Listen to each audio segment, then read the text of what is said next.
सबसे पहले जितना भी मीडिया चैनल है सबका थैंक यू। मैं सेल्फ कालन तदंग स्पीकर आदिशु जो आज का जो बंद कॉल का इशू का चेयरमैन है। तो हम लोग का जो बंद कॉल करने का जो 4 पॉइंट मेमोरेंडम को लेके हम लोग 4 पॉइंट सतर ऑफ डिमांड को लेके बंद कॉल को हम प्रपोज किया है। तो हम लोग का सबसे पहला एज बिंग आदि स्टूडेंट यूनियन हम लोग का सबसे पहले हम लोग का फर्स्ट पॉइंट ये है कि जो हमारा सियांग डिस्ट्रिक्ट में 5 हायर सेकेंडरी स्कूल है।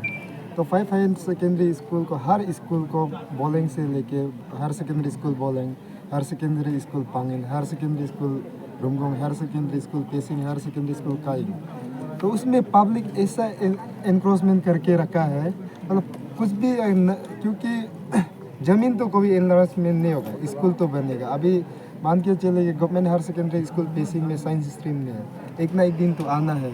कॉमर्स स्ट्रीम में एक ना एक दिन तो आना है, लेकिन उसके लिए ज़मीन नहीं जोड़ रहे। तो ज़मीन इसलिए नहीं जोड़ रहे कि उसको पब्लिक एनक्रोचमेंट करके रखा है। तो हम लोग साइमल्टेनियसली हम लोग डीसी सियांग को ये मेमोरेंडम 2 बार दिया है, गवर्नमेंट ऑफ अरुणाचल प्रदेश को भी 2 बार दिया है, लेकिन हम लोग का इशू को government of Arunachal Pradesh address नहीं किया, जो हम लोग का स्कूल लैंड एनक्रोचमेंट इशू को लेके। तो उसके लिए हम लोग यहाँ में आज मजबूरन, क्योंकि हम गवर्नमेंट ऑफ अरुणाचल प्रदेश ही हम लोग का माँ पिताजी, लेकिन हम लोग को भी जब अपना माँ पिताजी कुछ नहीं दे रहे तो हम लोग को भी रुके बताना पड़ेगा कि हम लोग को भूख लग रहा है जैसे। तो इसके लिए हम लोग अपना डिमांड रख रहे हैं कि हम लोग का गवर्नमेंट ऑफ अरुणाचल प्रदेश से जो हमारा सियांग बेल का जो हायर सेकेंडरी स्कूल है, अगर इसको पब्लिक ऑक्यूपाई करेगा तो फ्यूचर हमारा जब स्कूल एक्सटेंशन होगा वो कहाँ जाएगा। तो लाइक वाइज हर स्कूल में बोलिंग हायर सेकेंडरी स्कूल का 1 टाइम रेवेन्यू पे थे, पांगिन हायर सेकेंडरी स्कूल का 1 टाइम रेवेन्यू पे थे, पेसिंग का है, काइंग का है, रुमगोंग का है। फिर भी एनक्रोचर को जानते हुए भी वो क्यों नहीं कर रहा है, गवर्नमेंट ऑफ डीसी सियांग और गवर्नमेंट ऑफ अरुणाचल प्रदेश क्यों नहीं कर रहा है।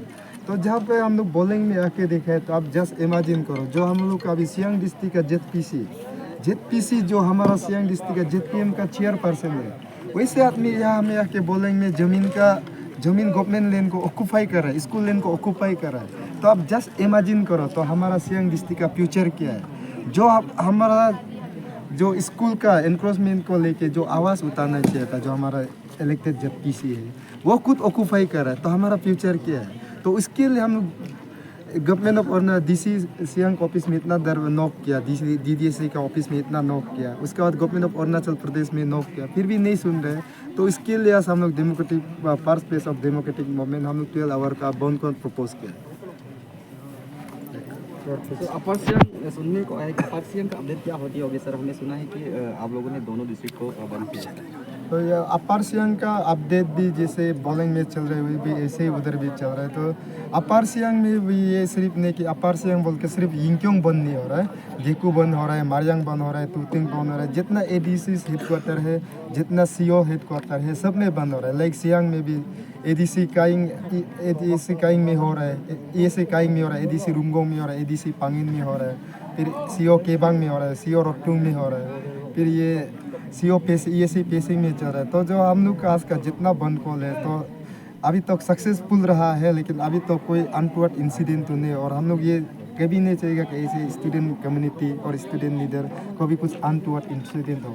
लेकिन इसके साथ साथ हम लोग गवर्नमेंट को भी ये अपील करेगा कि हम लोग का जो डिमांड को अनदेखा करते रहेगा, कि शायद वो दिन भी आएगा कि जब हम लोग भी बर्दाश्त करने का हर एक का एक सीमा होता है, लिमिट होता है। हम लोग का बात नहीं मानेगा, करते रहेगा तो अनटिल एंड अनलेस हम लोग भी सेकेंड फेज वो डेमोक्रेटिक जाएगा, तो उसमें हंगामा भी हो सकते हैं। लेकिन ये सेकेंड फेज डेमोक्रेटिक मूवमेंट करना नहीं करना ये गवर्नमेंट का ऊपर है। जो हमारा 4 पॉइंट डिमांड को अगर वो एड्रेस कर देता है, फुलफिल कर देता है, और हम लोग मांगा भी क्या है, जो प्रेसिडेंट साहब ने बताया, हम लोग का ट्रेडिशनली हम लोग का गाँव बुढ़ा को सियांग डिस्ट्रिक्ट का आठ को सस्पेंशन कर दिया, एक को टर्मिनेट कर दिया, तो उसको रिवोकेशन के लिए मांग रहा है।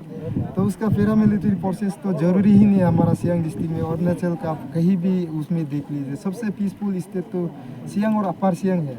तो इसमें इतना सारा वो करके रखा हुआ है, पैरामिलिट्री फोर्सेस बिता के रखा हुआ है। Rather government of Arunachal, government of India का, हमारा ईस्टर्न पार्लियामेंट्री का एमपी साहब, आप लोग भी खुद देखा होगा, पार्लियामेंट में वो 0 आवर में क्वेश्चन वो पूछे है गवर्नमेंट को, अपना ही गवर्नमेंट को 60 किलोमीटर चाइना हमारा अरुणाचल का ज़मीन को छीन लिया, तो अभी तक हमारा अरुणाचल गवर्नमेंट क्यों चुप है। तो लाइक वैसे अगर जहाँ से अरुणाचल गवर्नमेंट का 60 किलोमीटर ज़मीन चाइना छीनता है, तो हमारा रिक्वेस्ट ये है कि गवर्नमेंट ऑफ अरुणाचल प्रदेश और गवर्नमेंट ऑफ इंडिया से क्यों सियांग और अपर सियांग में पैरामिलिट्री फोर्सेस आप लोग बिठा के रखते हैं? आप लोग क्यों बॉर्डर में बिठा के नहीं रखते हैं? तो सेफगार्ड आवर मदरलैंड, हमारा ज़मीन को क्यों नहीं बचा रहा है? तो यहाँ इनोसेंट पब्लिक को हरास करने के लिए आप क्यों यहाँ में पैरामिलिट्री फोर्सेस बिठा के रखा है? तो उसको लेके हम लोग, क्योंकि यहाँ पैरामिलिट्री फोर्सेस हर एवरी दौर स्टेप में मिल रहा है, तो पब्लिक का एक पैनिक लाइक सिचुएशन है, क्या होगा, क्या हो गया, क्या नहीं हो गया, और कल क्या होने जा रहा है, धरा धमका के तो हम लोग को एमओयू साइन कराएगा कि नहीं कराएगा। तो उसके लिए हम लोग बोल रहे हैं, जब एमओयू भी साइन होता भी है तो पीस ऑफ माइंड में होने, कोई बंदूक इधर रख के तो जो साइन करेगा वो तो पीस ऑफ माइंड नहीं है, वो उसको कंसेंसस भी में तो नहीं गिनेगा। तो हम लोग का गवर्नमेंट ऑफ अरुणाचल प्रदेश से अपील है कि पैरामिलिट्री फोर्सेस हटाइए, उसके बाद आप एमओयू के लिए बस्ती बस्ती जाके बात करने हैं तो भी कीजिए।